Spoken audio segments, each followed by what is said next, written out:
आणि आता आपण 36 जिल्हे 50 बातम्यांमधून महाराष्ट्राच्या कानाकोपऱ्यातल्या घडामोडींचा आढावा घेऊयात।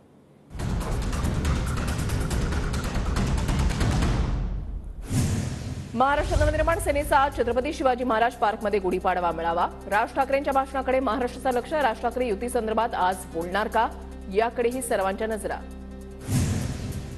मुंबईमधल्या शिवालयामध्ये आज महाविकास आघाडीची संयुक्त पत्रकार परिषद। सकाळी 11 वाजता पत्रकार परिषदेला सुरुवात होणार। उद्धव ठाकरे, जयंत पाटील, नाना पटोले उपस्थित राहणार। जागावाटपाचा तिढा आज सुटण्याची शक्यता। जागावाटपासंदर्भात आज पत्रकार परिषदेआधी मवियाची महत्वाची बैठक। या बैठकीमध्ये जागावाटपाचा तिढा सुटणार, जयंत पाटील यांची माहिती।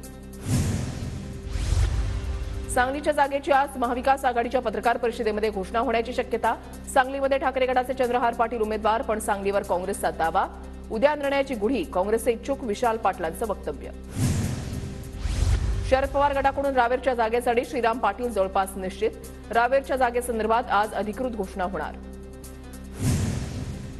एकनाथ खडसेंनी सोशल मीडियावरील पोस्टवरून तुतारी चिन्ह हटवलं। खडसे थोड्याच दिवसामध्ये भाजपमध्ये प्रवेश करणार। राष्ट्रवादी शरदचंद्र पवार पार्टी असा उल्लेख सुद्धा टळला। केंद्रीय मंत्री अमित शहांची 11 एप्रिलला नांदेडमध्ये सभा। नांदेडच्या नरसी भागामध्ये अमित शहांची सभा होणार। भाजपचे उमेदवार कपिल पाटील यांच्या प्रचारार्थ आज भिवंडीमध्ये प्रचार सभा। उपमुख्यमंत्री देवेंद्र फडणवीस प्रचार सभेला संबोधित करणार। साताऱ्यातून शरद पवार गटाकडून शशिकांत शिंदेची उमेदवारी निश्चित झाल्याची सूत्रांची माहिती। शशिकांत शिंदे 15 एप्रिलला शरद पवारांच्या उपस्थितीमध्ये अर्ज भरणार असल्याची सूत्रांची माहिती।